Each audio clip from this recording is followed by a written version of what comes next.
అన్న చెప్పండి, ఈరోజు జరిగిన రౌండ్ టేబుల్ సమావేశం ముఖ్య మోటో ఏందన్న? నాది ఒక 25 సంవత్సరాల ఉద్యమకారునమ్మ నేను. ఇది ప్రతిపక్షాల కుట్ర, పాలక పక్షాల కుట్ర అని కాంగ్రెస్ నాయకులు అంటున్నారంట. ఎవరు కుట్ర కాదు, ఇది విద్యార్థుల కడుపు మంట, యువకుల ఆవేదన. ఎందుకంటే గత ప్రభుత్వం కూలిపోయిందని అంటే విద్యార్థులు యువకులు కారణం. ఈ ప్రభుత్వం మళ్ళీ అధికారంలోకి వచ్చిందంటే విద్యార్థులు యువకులు కారణం. అవునా కదా? అటువంటి కడుపు మంట రగిలి 1200 మంది చచ్చిపోయిన తర్వాత మనకు కాంగ్రెస్ వాళ్ళు ఏం చేశారు, తెలంగాణని ఇచ్చారు. మళ్ళా కూడా ఇంకొకసారి అవకాశం ఇచ్చి మళ్ళీ కాంగ్రెస్ మళ్ళీ ఏమో వేస్తుంది అనేటటువంటి ఆలోచనతోటి విద్యార్థులు యువకులు కలిసి మళ్ళీ అధికారాన్ని తీసుకొచ్చారు. ఒక ప్రభుత్వాన్ని పారదోలిండ్రు, మళ్ళా అధికారం తీసుకొని వచ్చారు. అటువంటి అధికారాన్ని ఉపయోగించుకోకుండా ముఖ్యమంత్రి రేవంత్ రెడ్డి గారు శాశ్వతమైనటువంటి పరిష్కారం కోసమే ఈయన, ఎందుకంటే ఈయన కూడా ఉద్యమకారుడు కాబట్టి అనేక పోరాటాలు చేసిండు, అనేక శ్రమలు పడ్డాడు, ఎన్నో కష్టాలు పడ్డాడు. ఇళ్ళకి వచ్చి అరెస్టులు చేసినటువంటి ఘట్టం ఆయనకు తెలుసు. పాపం ఎన్నెన్ని బాధలు పడ్డటువంటి వ్యక్తి ముఖ్యమంత్రి అయిందంటే ఆయన జన్మ స్వార్థకమైంది.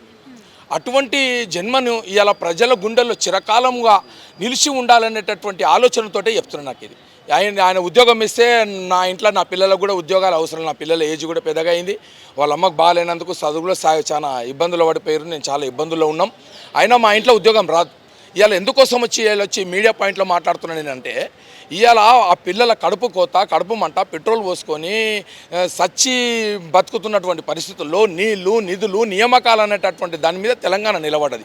అటువంటి తెలంగాణకు రెండో ముఖ్యమంత్రిగా మీరు పేరు శాశ్వతంగా పెట్టుకోవాలంటే వాళ్ళకు గ్రూప్ 1 లేదా, గ్రూప్ 2 లేదా, గ్రూప్ 3 లేదా, గ్రూప్ 4 లేదా, డిఎస్సి నోటిఫికేషన్ అనేటటువంటిది లేదా, 2 లక్షల ఉద్యోగాలు భర్తీ చేస్తామని చెప్పేసి ప్రమాణం చేసినటువంటి రాహుల్ గాంధీ అక్కడ వేయండు అనేటటువంటిది ఈ 6 నెలలకే లేచి కూర్చున్నారు అని అంటే ఆకలి అయితే ఎంతసేపు కూర్చుంటాడు?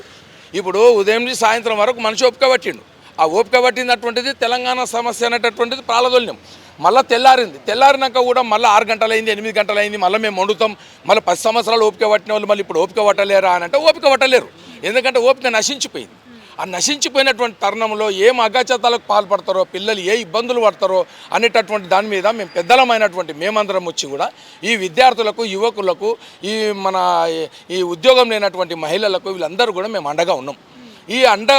దీన్ని మీడియా పాయింట్ మీరు ముఖ్యమంత్రి కూడా వినిపించండి. ఎందుకంటే ఆయన మేము ఇక్కడ తిట్టాలన్నంత పాపం ఏం చేయలేరు రేవంత్ రెడ్డి.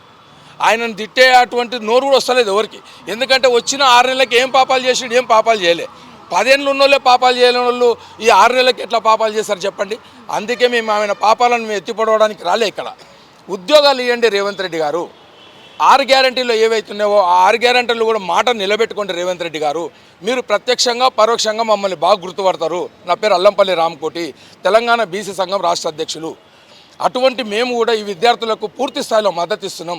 రేపు సెక్రటరీ ముట్టడి అనేటటువంటి కార్యక్రమానికి కూడా నాంది వలుకుతున్నాం. ఖచ్చితంగా ముట్టడిస్తాం.